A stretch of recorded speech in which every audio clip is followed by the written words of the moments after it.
How's it going, everyone? So today is the day we are going to pull out the FA20 from the FRS. So first things first, the car is pretty dirty, as you can tell from the track day. And it's gonna be sitting in the garage for a long time, so I'm gonna go wash it. And then I'm gonna go to Home Depot and get some wooden blocks for the engine to actually stand on, so it's not on the oil pan. From there, I'm gonna come back and start pulling it out. And I'm probably gonna do an overview with you guys because there's a lot of things that people have questions about, and I'll kind of like briefly go over them before I actually start getting to it later on in the swap. It's crazy that this is gonna be the last time I actually hear this thing running. Give it a few revs before I take it out.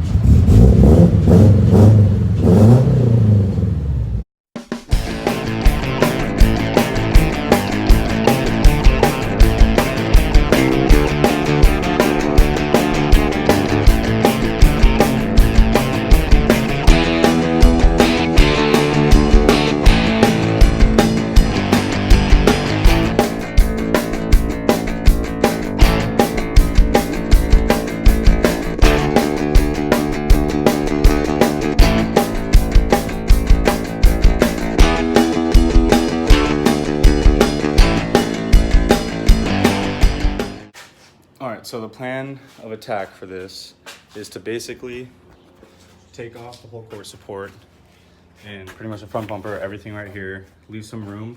I'm gonna basically pull the engine forward out. So in order to do that, pretty much gonna undo the fuel lines, the main harness plugs, take the battery out, radiator hoses, and then pretty much everything down by the transmission. I'll show you right now. You can see the mounts right there, and then we're gonna disconnect it from the drive shaft.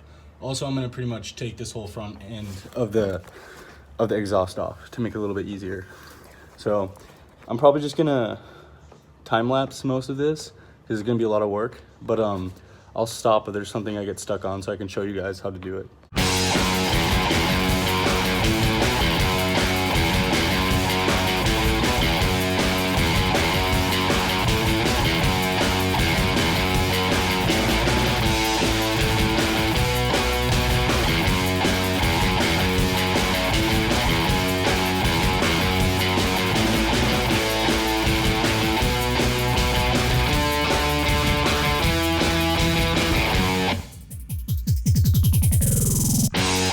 All right, so the coolant is still kind of hot right now, so that's kind of my next step to take the radiator out, but I'll show you what I've done already.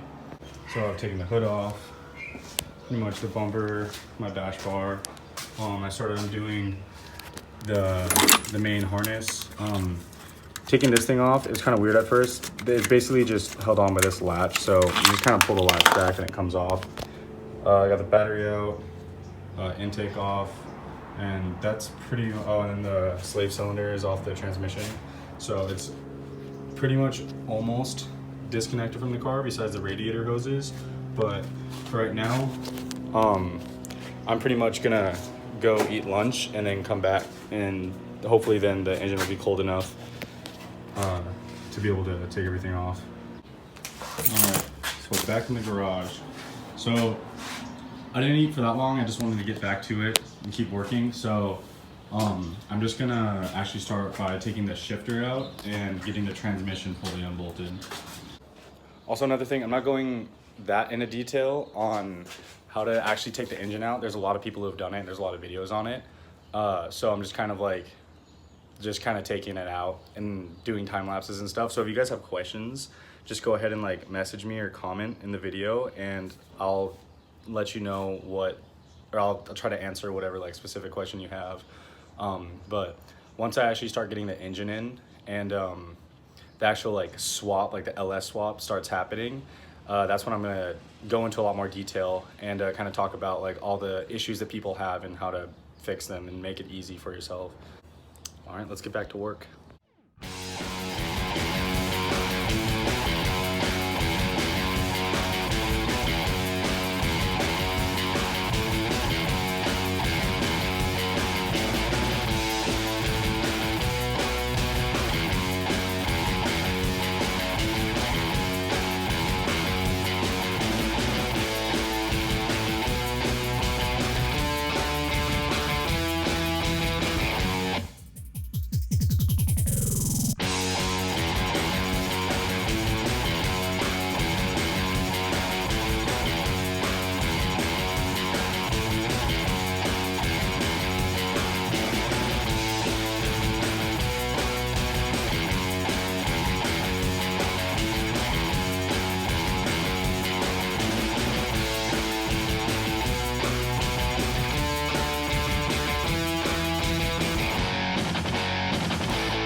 so as of right now, the engine is hanging just by the cherry picker.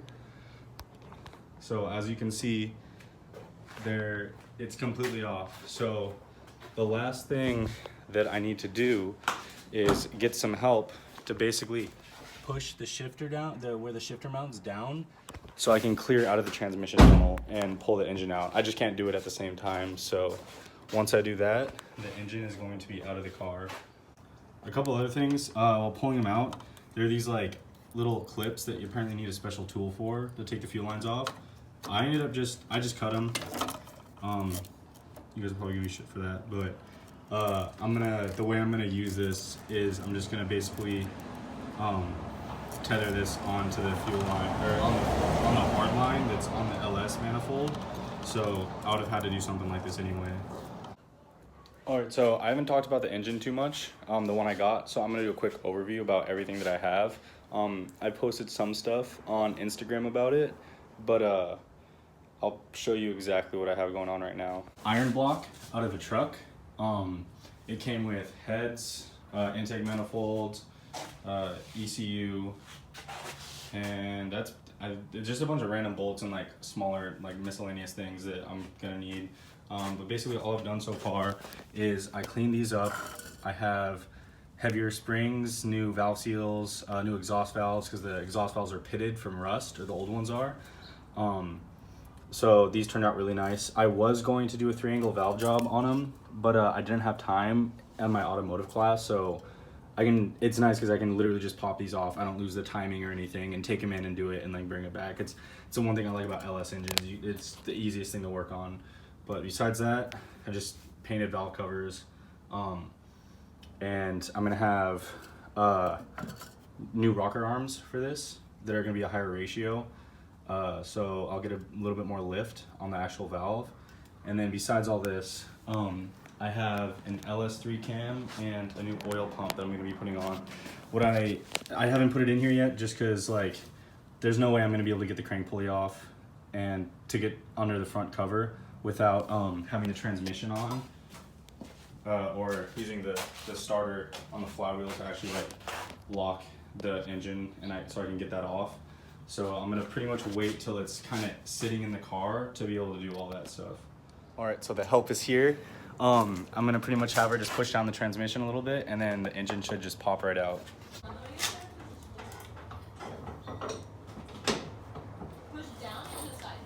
Push down. You gotta get it to like clear that. See how it's getting stuck on the actual transmission tunnel?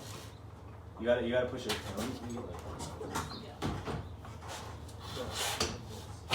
Just like use it as a. Alright.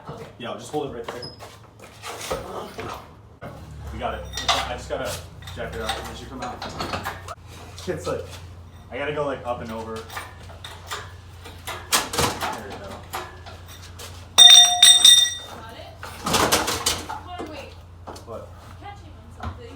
No, it's just hitting my core support where the lights are. Oh, shit.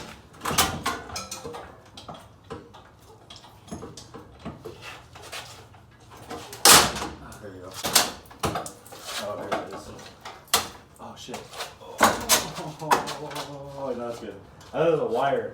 All it was my hood latch cable. I was like, oh, dude. Pull. Oh, your headlights. Yeah. How do you lift? Go down. See that handle? Yeah. Jack that up. Push it back though. Can you push it back so it's not caught? No. Like push it. Yeah. Okay. Now jack it up. Jack it up. That should be good. Yeah. Should be good now? Yeah. Pull. Oh, wait, jack it up. Hopefully it doesn't like. I can just push it back.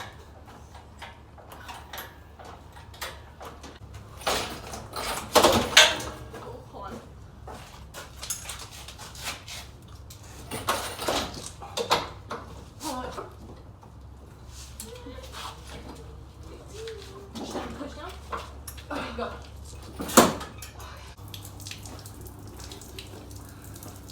We did it. Oh. done. She thinks I'm an idiot.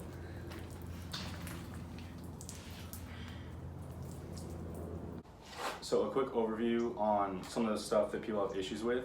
I'm not gonna go super into detail, but once I get to the point where I'm gonna be, let's say, doing fuel or figuring out my power steering or getting my dash to work, I'm gonna go in depth so you guys can all do it yourself.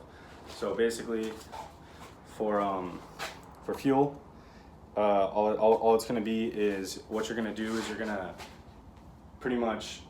So basically the way that the FRS works is it doesn't have the return system, but the LS engine and most other engines do.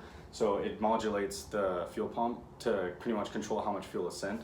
So all you have to do is, since there's still 2 lines, you cap one line off that's leaving the fuel tank, and you pretty much turn that into a return line, and then drill on top of the fuel tank, make like a little grommet for it so it doesn't leak, and then have it go in there.